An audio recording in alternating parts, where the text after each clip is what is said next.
ሰላም አለይኩም። ሰላም ነው። አንድ ጥያቄ ነበረኝ። የወንድምን ሚስት መውረስ ላይ እንዴት ነው? ወንድሙ ከሞተ ያችን አግብታት ነበረችን ሴት ወንድሙ ይወርሳታል እና እንዴት ነው?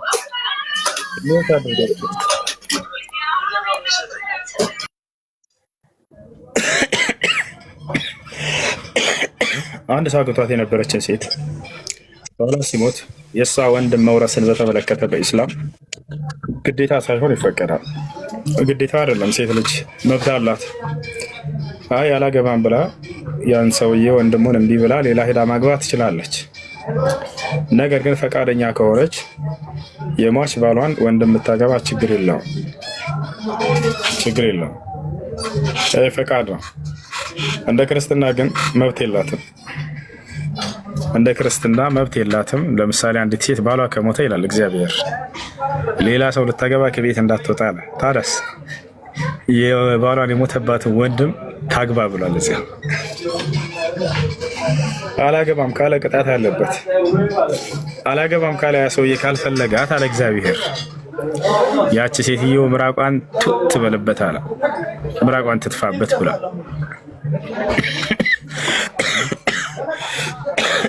እሺ አላገባም ካለ ምራቋን ትጥፋበት ብሏል። ስለዚህ እንደ እስላም ግን መብቷ ነው አለማግባት። ተገዳ አትወረስም። ማስረጃ ቃለ ስብሓነሁ ወተዓላ ፊ ሱረት ኒሳ ያ አዩሃ አለዚነ አመኑ ላ የሕሉ ለኩም አን ተሪሱ ኒሳአ ከርሃ፣ እናንተ ያመናችሁ ሰዎች ሴቶችን አስገድዳችሁ መውረስ ለእናንተ አይፈቀድላችሁም ብሎ ተናገረ። ይሄ ነው። እሺ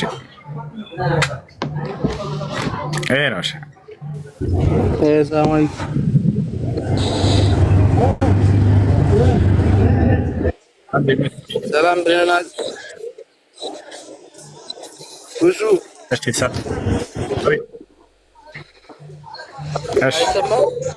ይሰማል። እንትን መንፈስ ማለት ምን ማለት ነው?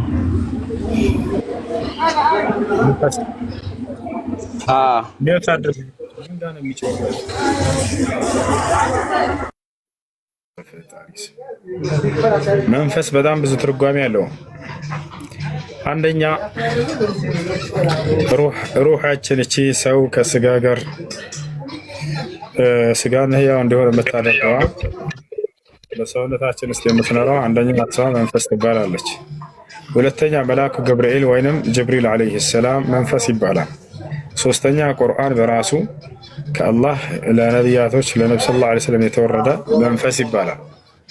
አራተኛ አምላክ አላህ ሱብሓነሁ ወተዓላ ለአማኝ ባሪያዎቹ የሚያደርገውን እርዳታ መንፈስ ብሎ ይጠራዋል። ይሄ ሁሉ የመንፈስ ትርጓሜ ነው። ሃይ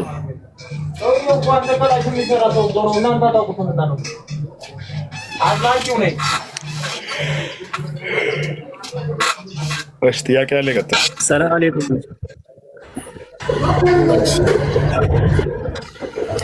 ሩኩ ላይ የደረሰ ሰው ጀማዓ ያገኘ ይባላል?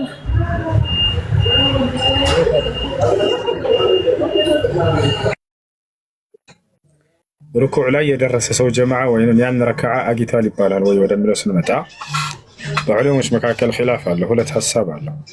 ግማሽ ዑለሞች ረክዓውን እንዳገኘ ይቆጠራል ብለዋል። ሌሎች ደግሞ ረክዓውን እንዳገኘ አይቆጠርም ብለዋል። እኔ ትክክለኛ ነው ብዬ የማምነው ረክዓውን እንዳላገኘ ይቆጠራል የሚለውን ነው። ለምን ከተባለ ነብዩ ሰለላሁ ዐለይሂ ወሰለም ሐዲስ ላይ ምን ብለዋል? ላ ሶላተ ሊመን ለም የቅረእ ቢፋቲሐቲል ኪታብ ብለዋል። በሶላቱ ላይ ሱረቱል ፋቲሐን ያልቀራ ሰው ረክዓ የለውም አላገኘም ብለዋል። ስለዚህ ሩኩዕ ላይ የደረሰ ሰው ያ ሱረቱል ፋቲሐ አምልጦታል፣ አልፎታል። ረክዓውን እንዳላገኘ ነው የሚቆጠረው። ይሄን ይመስላል። እሺ ጥያቄ አለኝ እኔ። እሺ ጥያቄ ምንድን ነው? አሁን በክርስትና አሁን እኛ ኢየሱስን በጣም እናምናለን። ልክ እንደዚሁም እናንተም ማሜን ታምናላችሁ፣ መሐመድን ታምናላችሁ አይደለም? በስነ ስርዓት አውራ። ወንድ ልጅ ነህ፣ ትልቅ ልጅ ነህ። ጥያቄን ጠይቅ። እኮ ባለፈው እንትን ከጀለሴ ጋር ቁርአን እያነበብን ምናምን እያሳየኝ እኔና ተከታዮቼ ማህየብ ደንቆሮች ነን ይላል። እንዴ በኢየሱስም ትቀበላላችሁ እናንተ ይሄንን? ደንቆሮች ነን ያሉበትን አሳየ። ትልቁ ላይ ነህ ክፈተው፣ ያነበባችሁትን በቁርአን ላይ ያላ ክፈት ማስረጃ። እኔማ ክርስቲያን ነኝ እንትን የለኝም። ከሱ ጋር ያነበብነው በሱ ቁርአን ነው። ጌታ ምስክሬ እኔ ይዣለሁኝ ከቁርአን ላይ እኔና ተከታዮቼ መሀይም ደንቆሮ ነን ያሉበትን ንገረኝ። ምዕራፉን እኔ ላውጣለህ። እኔ ይዣለሁ፣ ችግር የለውም፣ አግዝሃለሁ። እሺ ቆይ አንዴ ልደውልለት መጣሁ። ደውልለት። ወጣሽ እንዴ?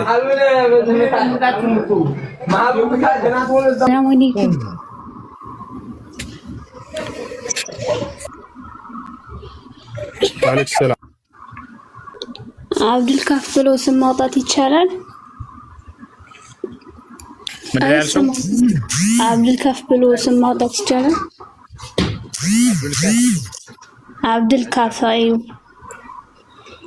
አብዱልካፍ አይው አብድ ከተባለ በኋላ ያላህ ስም ነው መግባት ያለበት። አይ አሁን እኛ ሰፈር ብዙ አብዱልካፎች አሉና እንትን ልበለው እናገራቸው ነው። ተናገራቸው፣ ዳዕዋ አድርጊላቸው። አብዱልካፍ ተብሎ ስም አይወጣም። አይ ሰላምና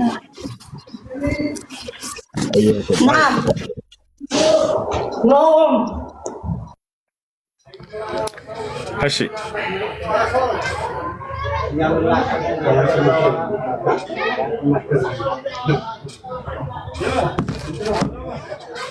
እሺ ለምን ይላል? አብድ ከተባለ በኋላ የአላህ ስም መግባት ያለበት። እሺ ሰላም አለይኩም። ሰላም እንትን እሱ ረመዳን ውስጥ ረመዳን ስሁር ረፍዶብን ተነስተን እየበላን አዛን ተባለና በቃ አዛን እስኪጨርስ ብለን በላንና ውሃ ምናምን ጠጣን። ያ ነገር ጾም መክፈል አለብኝ? ከዳው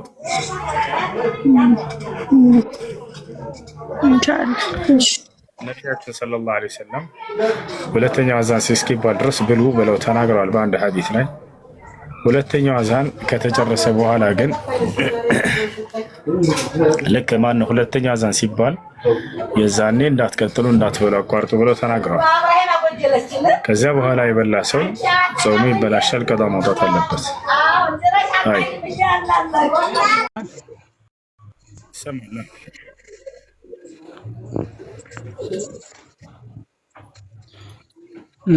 ጥያቄ ሳይሆን ስለ አላህ እንድታስተምረኝ ፈልጌ ነው። አላህ እንድትሰብከኝ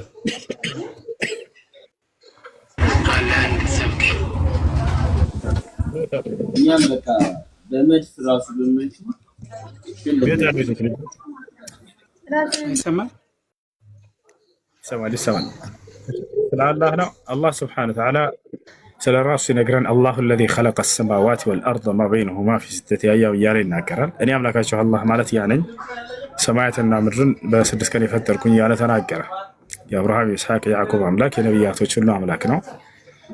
ቃል በቃል ይህን ሲናገር ኢና አውሐይና ኢለይከ ከማ አውሐይና ኢላ ኑሕን ወነቢይነ ሚን ባዕዲህ ወአውሐይና ኢላ ኢብራሂም ወእስማዒል ወኢስሐቅ ወያዕቁብ ወአዩብ ወዩኑስ ወሃሩን ወሱለይማን ወአተይና ዳውደ ዘቡራ ይላል። ሙሐመድ ሆይ እነሆ ዛሬ ወደ አንተ ቃሌ እንደምገልጥልህ ሁሉ ከዚህ በፊት ለአብርሃም፣ ለኢስሐቅ፣ ለሙሴ፣ ለክርስቶስ የገለጥኩኝ አምላክ ነኝ እያለ የሚናገር ያ አንድ አምላክ ነው አላህ ማለት። አይ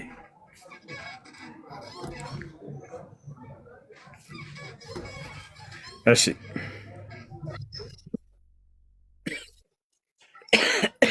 ሰላም ይሰማል እንደ በፊት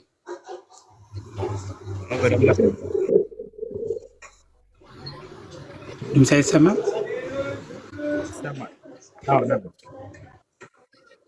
እሺ አመሰግናለሁ።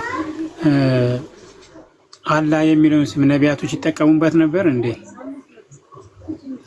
ኢየሱስ ክርስቶስ ራሱ አምላኩን አላህ ነበር የሚለው። እግዚአብሔር ብሎ ጠርተው አያውቁም ነቢያቶች። እግዚአብሔር የሚለውን አንድም ነቢይ አያውቀውም። ለምሳሌ አይ ማለቴ እኔ እግዚአብሔር ነው ወይም አላህ ምናምን እንደዚህ ጠርቶታል ብዬ ሳይሆን ቁርአን ከመምጣቱ በፊት አላህ የሚለው ስም ይታወቅ ነበር በነቢያት?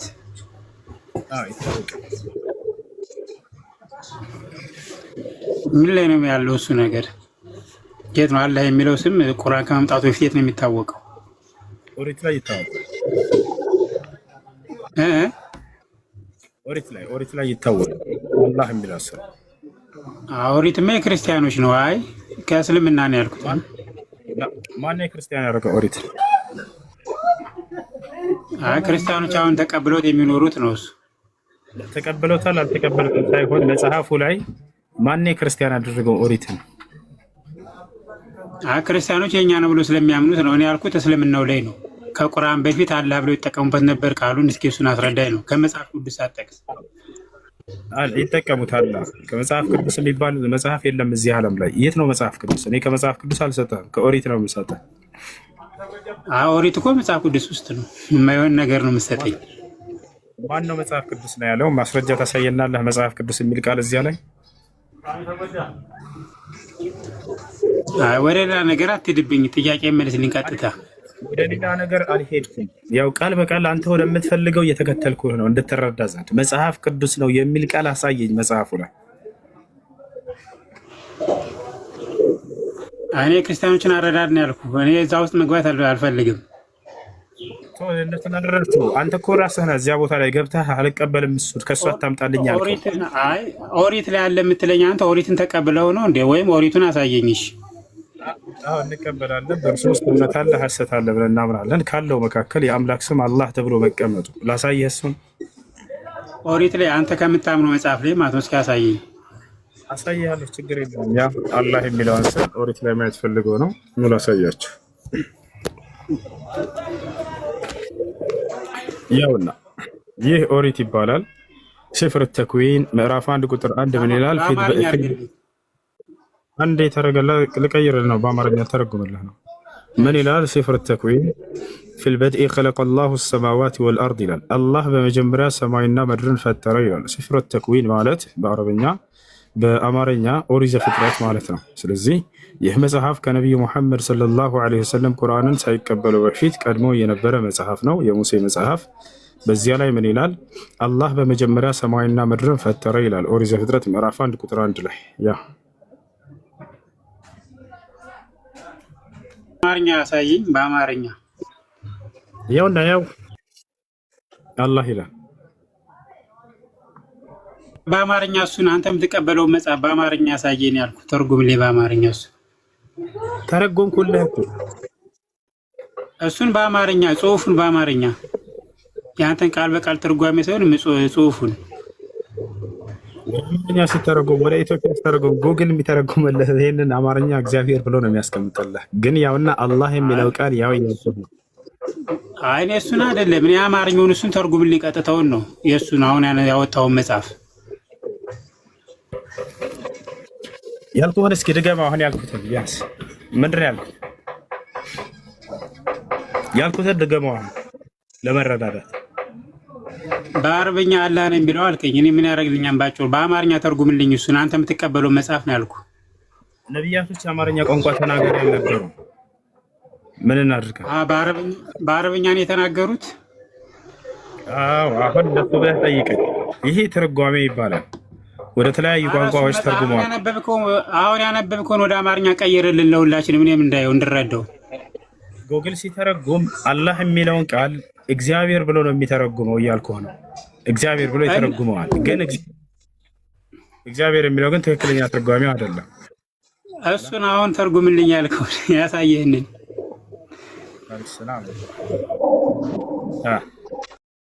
እሺ በምን ቋንቋ እናስረዳቸው? እነዚህ ሰዎች አረበኛ የሚችል ክርስቲያን አለ እዚህ? አንድ ቆይ ካላወቅ አንተ የሚያውቅ ክርስቲያን እናስገባለን። አረበኛ የሚችል ክርስቲያን አለ? አይተረጎምም። እሱ ያነበብከው ቃል አንዴ ያዳምጥ። ቆይ አረበኛ የሚችል ክርስቲያን አለ? አረበኛ የሚችል ክርስቲያን አለ? የለማ። ከቁርአን በፊት አላህ የሚል ስም ካለ አምጣልኝ ነበር ያለው። ይህ ደግሞ ምንድነው? ኦሪት ዘፍጥረት ይህ ደግሞ አንድ ምዕራፍ 1 ቁጥር 1 ኦሪት ዘፍጥረት ምዕራፍ 1 ቁጥር 1 አሳየሁህ። ምን ይላል እርሱ? ፊል በድኢ ኸለቀላሁ። ኦሪት ዘፍጥረት ክርስቲያኖች የሚቀበሉት መጽሐፍ ነው እንደምታሳየኝ። እኔ አንተ የምታምንበት ነው የምልከው። ቁርአን በፊት የማትቀበለው መጽሐፍ እንዴት ነው የምታሳየኝ? አንድ ኦሪት ዘፍጥረት የክርስቲያኖች መጽሐፍ አይደለም። እንደዛ የሚል ካለ አንዴ ማስረጃ አሳየና፣ አንዴ ትልቁ ላይ ነው። እሺ አይድ እባክህ ተርጉምልኝ። ራስህን ችለህ መልስልኝ ከቻልክ። የክርስቲያኖች መጽሐፍ ነው ብለህናል። አሳየና ትልቁ ላይ የክርስቲያኖች መጽሐፍ እንደሆነ ኦሪት ዘፍጥረት። እሺ እሱ እንኳን አሁን ያነበብከውን በዕብራይስጥ አድርግልኝ። ና አድርግ ሄብሩ ላይ አድርግልኝ። እሱ እሺ አሁን ያነበብከውን ሄብሩ ላይ አድርገው። እሺ ሂብሩ ላይ ላድርገው። እሺ ችግር የለም። ሂብሩ ላይ አድርግልሃለሁ እና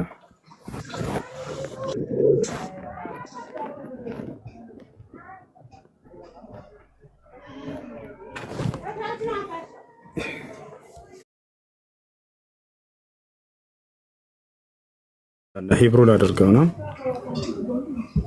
ሂራምባ ና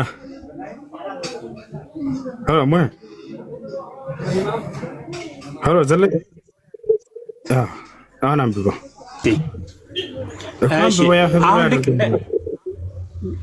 አሁን ግባ።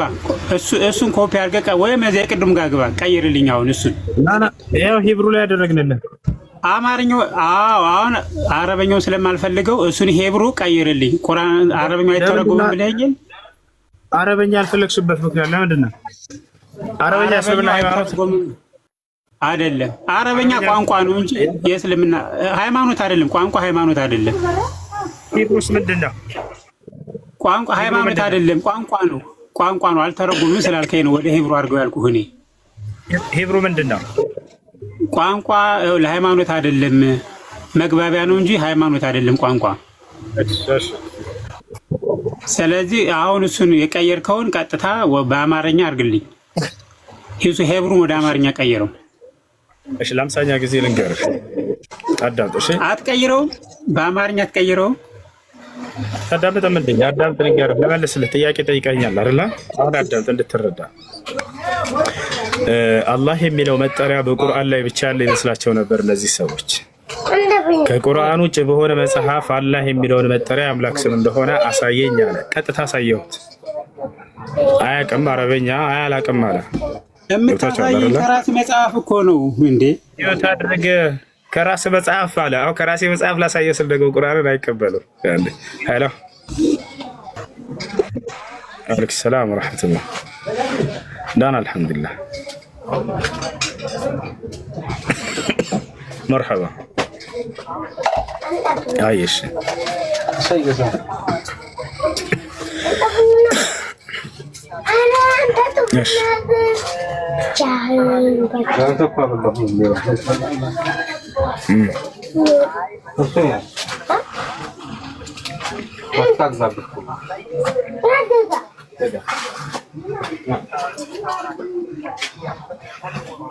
ችግር የለውም። እሺ ይቻላል። አሁን ላይ ፍላይ ነኝ፣ በኋላ ደውልልኝ። አይሽ ችግር የለውም። እሺ ያ እና ምን አደረገን? ይሄንን ከሀዲስ ለምን አታሳየውም? አይፈልግም። ያንንም ጥያቄ ጠይቀው ምንድን ነው የሚሉት? ከቁርአንና ከሀዲስ አንፈልግም ነው የሚሉት። እና ምንድን ነው ከቁርአን ውጭ አላህ የሚለውን ስም አሳየኝ አለ። ከኦሪት አሳየሁት አላህ የሚለውን ስም። አይ ይሄ የክርስቲያኖች መጽሐፍ ነው አለ። እሺ የክርስቲያኖች መጽሐፍ እንደሆነ ማስረጃ ስተን፣ ቢያንስ ክርስትና ሃይማኖትን የሰበከ መጽሐፍ ከሆነ ብሉይ ኪዳን ችግር የለውም ያሳየናል። ያንን አያሳይም። ወፍ የለም፣ የሚያውቀው ጉዳይ የለም። ይወታቸዋል። አሁን ይሄ አረበኛ ቋንቋ ከነቢዩ ሙሐመድ ሰለላሁ ዐለይሂ ወሰለም ከመምጣት በፊት የነበረ በአይሁዶች እጅ የነበረ መጽሐፍ ነው። ስለዚህ ነቢ ሰለላሁ ዐለይሂ ወሰለም ከመምጣታቸው በፊት የአምላክን ስም አላህ እያሉ ይጠቀሙ ነበር። ፊል በድኢ ኸለቀ ላሁ ሰማዋቲ ወልአርድ ይላል። አላህ በመጀመሪያ ሰማይና ምድርን ፈጠረ ይላል። አይ እዚሁ ጎግል ላይ ያለውን ወደ አማርኛ ቀይርልኝ እያለ ነው። ጎግል ሲተረጉም ጊዜ በተሳሳተ ሁኔታ እግዚአብሔር ብሎ ይተረጉመዋል እያልኩ ነው። ገብቶሃል አይደል? ግን ይህንን ክርስቲያኖች ይቅርታ እኔ አላልኩም። እኔ ጎግል ላይ ተርጉምልኝ አይደለም ያልኩት። አሁን ልክ እንደቀየርክልኝ ቀይርልኝ ነው። ምን ላይ ነው ታዲያ የሚቀየረው? ጎግል ላይ እኮ ነው ዘለቀ። ምን ላይ መስሎ ነው? አይደለም አሁን ምን ላይ ነው የቀየርከው? ሄብሮ ያደረግከው ምን ላይ ገብተህ ነው? ጎግል ላይ። እስኪ አሁን አሳየን። ግባና እንዳሁኑ አድርገህ አሳየን። ላ ያው ጎግል ነው ላሳየህ። ሌላው ፈቶ አይደለም። በረበ ፈጣሪ ኦፕሽኑ ምን ይላል? ያው ይሄ ምን ይላል? አሁን ግባ እሱ ጋር እኮ ጎግል ነው የሚተረጉመው። ጎግል እግዚአብሔር ብሎ ነው የሚተረጉመው እያልኩህ እኮ ነው። አረበኛ የሚችሉ ክርስቲያኖች ይዘናና ይሄ ምን እንደሚል ይነግሩሃል። እነሱ አላህ እንደሚል ይነግሩሃል። እሺ አሁን ያወጣው መጽሐፉን አውጣልኝ እኮ ነው ያልኩህ። አሁን ያሳየንን መጽሐፉን ጎግል ላይ ነው ያው እዚህ ላይ ይሄ ጥቅሱ ነው። እሱ ጋር ግባ። አሁን ይሄ ጥቅሱ አላህ ነው የሚለው። ይኸውልህ አረበኛ የሚችል ክርስቲያን ካለ ይዘውና እሺ። ግን ይሄ ጎግል ሲተረጉመው አላህ የሚለውን እግዚአብሔር ብሎ ይተረጉመዋል እያልኩህ ነው። ያው እዚህ ቦታ ላይ ነው። አሁን እሱ ጋር አሁን ይቅርታ እሱ ጋር ባለበት ጤነኛ አይደለም እንዴ? ይሄ ሲተረጉም ምን ማድረግ አይቻልም። ምንም መረዳት የሚፈልግ ሰው አይደለም። ታያቸዋለህ። ያው ይሄ አላህ ይላል ኦሪት ዘፍጥረት ምዕራፍ 1 ቁጥር 1 በአረበኛው የአምላክን ስም አላህ ብሎ ነው የሚያስቆምጠው። ጎግል ላይ ስተረጉመው እግዚአብሔር ብሎ ነው የሚተረጉምላችሁ። የኢትዮጵያ ቋንቋ ላይ ሲያስቀምጡ እዚህ ጋር ጎግልን እግዚአብሔር ብሎ ነው የተረጎሙት። ገባችኋል? ስለዚህ በቋንቋቸው አረበኛ የምትችሉ ክርስቲያኖች ካላችሁ ገብታችሁ አስተምሯቸው። የኢትዮጵያ ክርስቲያኖች ምንም የማያውቁ ክርስቲያኖችም ማለት ነው። ይሄ አላህ ይላል ይታያችኋል። አላህ በመጀመሪያ ሰማይና ምድርን ፈጠረ ይላል። ያ ነው። እሺ አረበኛ የሚችል ክርስቲያን አለ? አረበኛ የሚችል ክርስቲያን አለ? የለም። አረበኛ አንችልም፣ ግን አንድ ጥያቄ መጠየቅ ይችላለሁ? ይቻላል። እንደዚህ ከምታደርግ ለምን ከእፎይ ጋር ቁጭ ብለህ ለምን አትወያይም? ናታኔም ነው ስምህ? አዎ። ናታኔም ማለትን ማለት ነው። ናታኔም ማለት እግዚአብሔር ቤት ጠራጊ ማለት ነው። ታናሽ አገልጋይ። ናታኔም ማለት የሰማይ ነው። ናታኔም ማለት ታናሽ አገልጋይ የእግዚአብሔር ቤት ጠራጊ ማለት ነው። ለምሳሌ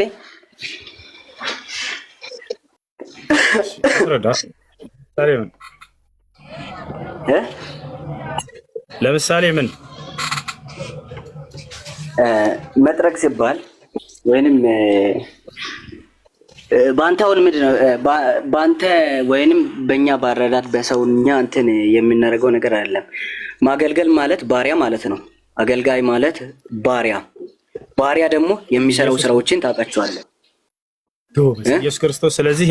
ኢየሱስ ክርስቶስ ስለዚህ የእግዚአብሔር ባሪያ ነው አይደለ? አይደለም፣ አምላክ ነው። ነው እና ላሳይ። እኔ የጠየቅኩትን አሁን ስለ ኢየሱስ አይደለም ነው የመጣሁት። ስለ ኢየሱስ ባሪያ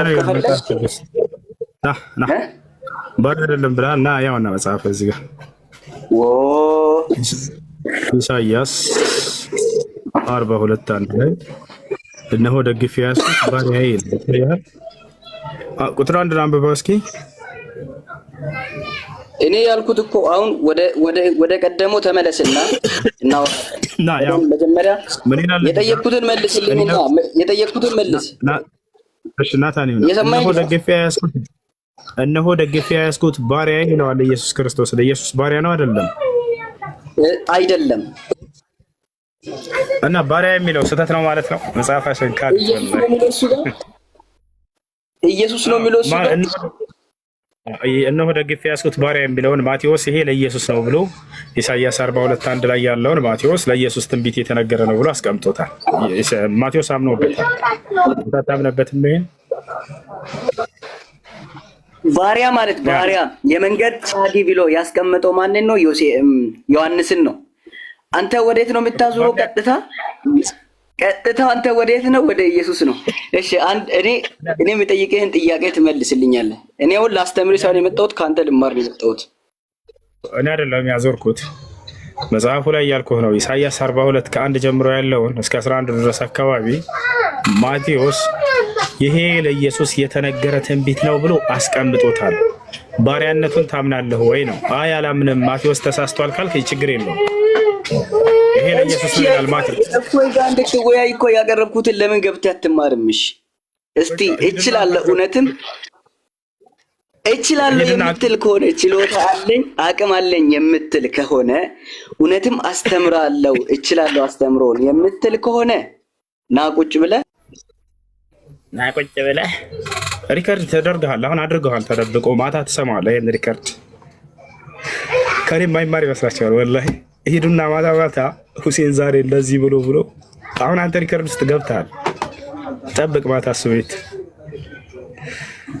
ሌላ አካውንት ያለው ተደብቀው ይቀርጹና ይዘው ማታ የቀን ውሎዬን ይዘግቡላቸዋል። ሁሴን ዛሬ እንደዚህ ብሎ ድራማ ሰርቶ ምን ብሎ ማታ ራስህን ሪከርድ ውስጥ ጠብቀው። እሱን የምትከታተል ከሆንክ ማለት ነው። እሺ ጥያቄ ያለ ክርስቲያን ይቀጥል።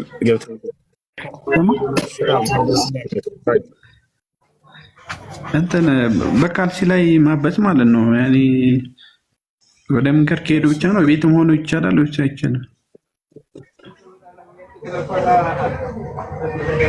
ምን አልከኝ? በካልሲ ላይ ማበስ ማለት ነው ቤት ያሉም ይቻላል ወይስ መንገደኛ ብቻ ያኔ ተጓዥ ሆኖ ይቻላል? ትችላላችሁ። ለስንት ቀን ነው የሚሆነው? ማለት ለአንድ ያበስከው ማለት ነው። ለአንድ ቀን ከነሌሊቱ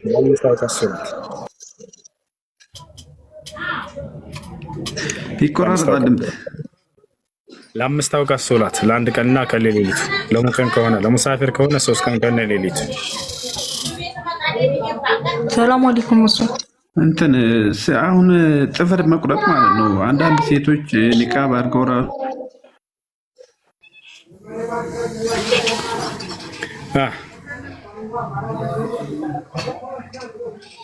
ተቆርጠዋል። እሺ አድመነሽ ጥፍር መቁረጥ አንዳንድ ሴቶች አሁን ኒቃብ አድርገው ራሱ ጥፍራቸውን አሳድገው ያለውና ያ ነገር እንዴት ነው? ለሴቶች ይቻላል ነው ወይስ ለወንድ ብቻ ነው? በ40 ቀን ይቁረጥ ምን? ለወንድም ለትኬትም ከ40 ቀን ማለፍ የለም። ልጆች ማንጋ ነው قال أنس بن مالك رضي الله عنه وقت لنا رسول الله صلى الله عليه وسلم في قص الأظافر ونتف الإبط وحلق العانة وقص الشوارب على أن لا نتركه فوق 40 يوما. يا الله ملك تنيان صلى الله عليه وسلم تفرن بمقرط لاي يببت ساقرون بمنجت لاي عندهم دقمو የብልት ላይ ጸጉሩን በመላጨት ላይ ይሄንን ቀድመው ከመሰጉሩን በመቀነስ ላይ የ40 ቀን ጊዜ ገደብ አድርገውልናል ብለዋል። ከ40 ቀን በላይ ጥፍራቸውን የምታሳድጉ ልጆች هذا خلاف السنة የሱና ተቃራኒ ነውና መተው አለበት እሱ